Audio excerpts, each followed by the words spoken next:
నమస్తే, మనతో పాటు ఎమ్మెల్యే జయవీర్ గారు ఉన్నారు. మాట్లాడదాం. అన్న, ఎట్లా జరుగుతుంది ప్రచారం? ఇంటింట ప్రచారం చేస్తున్నారు, ఏం చెప్తున్నారు నవీన్ యాదవ్ గెలుపు గురించి?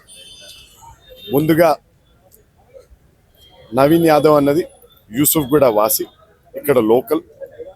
అదేవిధంగా నాకు అందించిన ఇన్ఛార్జ్ ఏదైతే క్లస్టర్ ఉందో దాంట్లో ఆయన సొంతంగా నివాసం ఉంటున్న ఏరియా కాబట్టి తప్పకుండా అత్యధిక మెజారిటీ నా క్లస్టర్లో వస్తుందన్న నమ్మకం ఉంది. కేవలం నా క్లస్టర్లోనే కాదు, యూసుఫ్ కూడా డివిజన్ మరియు ఈ బై ఎలక్షన్లో కాంగ్రెస్ పార్టీ మంచి మెజారిటీతో తప్పకుండా గెలవబోతుందన్న. మీరు ఒకవైపు గెలిపే లక్ష్యంగా ముందడికెళ్తున్నారు, మరోవైపు బీఆర్ఎస్ వర్కింగ్ ప్రెసిడెంట్ కేటీఆర్ గారు కాంగ్రెస్ బాకీ కార్డు పట్టుకొని ఇంటింటా ప్రచారం చేసి కాంగ్రెస్ పార్టీకి ఓటేస్తే జూబ్లీహిల్స్ ఆగమవుతుందని చెప్పేసి అంటున్నాడు. గెలిపే లక్ష్యం అని ఎవరు చెప్పారు? మేము మెజారిటీ అన్నది లక్ష్యంతో వెళ్తున్నాము, పెద్ద మెజారిటీ అన్నది లక్ష్యంగా పెట్టుకొని ముందరికి వెళ్తున్నాం. గెలుపు అన్నది ఎప్పుడో ఖాయమైంది. తప్పకుండా 14వ తారీఖు మీరు ఆ తీర్పు చూడబోతున్నాం. బీసీ బిడ్డకు కాంగ్రెస్ పార్టీ చిత్తశుద్ధితోనే టికెట్ ఇస్తే నవీన్ యాదవ్ పైన అనేక ఆరోపణలు చేస్తున్నారు.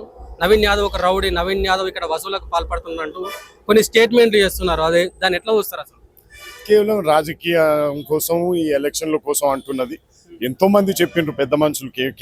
కేసీఆర్ గారికి కూడా సాయం చేసిన పెద్ద మనిషి శ్రీశైలం యాదవ్ గారు కేవలం కేసీఆర్ గారికే కాదు, ఈ బస్తీ వాసులకి గత ఎన్నో దశాబ్దాలుగా వారు సహాయం చేస్తూ వస్తున్నారు. నవీన్ కూడా వాళ్ళ కేవలం తండ్రి పేరు చెప్పుకోనో లేకపోతే చెట్టు పేరు చెప్పుకొని కాయలు అమ్ముకునే బ్యాచ్ కాదు. గత 10 ఏళ్ల నుంచి జనాల మధ్యలో ఉంటున్నాడు, బస్తీ వాసుల మధ్యలో ఉంటున్నారు, వాళ్ళ కష్టాలు తీర్చిండ్రు. తప్పకుండా ఆ కష్టానికి ప్రతిఫలం ఈ ఎలక్షన్ రిజల్ట్స్ లో మీకు కనపడుతుంది. మరోవైపు బీజేపీ నాయకులు మాట్లాడుతున్నారు, ఒకవేళ కాంగ్రెస్ పార్టీకి ఓటేస్తే ఎంఐఎం పార్టీకి ఓటేసినట్టే, ఇక్కడ హిందువులందరూ మేల్కోవాలి, కాంగ్రెస్ పార్టీకి బుద్ధి చెప్పాలని చెప్పేసి బీజేపీ నాయకులు కిషన్ రెడ్డి, బండి సంజయ్ మాట్లాడుతున్నారు. బీజేపీ పార్టీ ఈ ఆటల అరటి పండులకి తయారైంది. కేవలం బీఆర్ఎస్ ని గెలిపించేందుకు, వాళ్ళ ఓట్ షేర్ తగ్గించుకునేందుకు వాళ్ళు అసలు మీరు చూస్తూనే ఉన్నారు. ఈ విధంగా ప్రచారం జరుగుతుంటే అసలు బీజేపీ క్యాండిడేట్ ఉన్నాడో, ఏడ మీటింగ్ పెడుతుండో, ఏం చేస్తుండో కూడా ఎవరికి కనపడలేదు. ఓట్లు అడుక్కునేందుకు కూడా బయటికి రానుంటే ఓట్లు వేస్తాడో నాకైతే అర్థమైతే లేదు.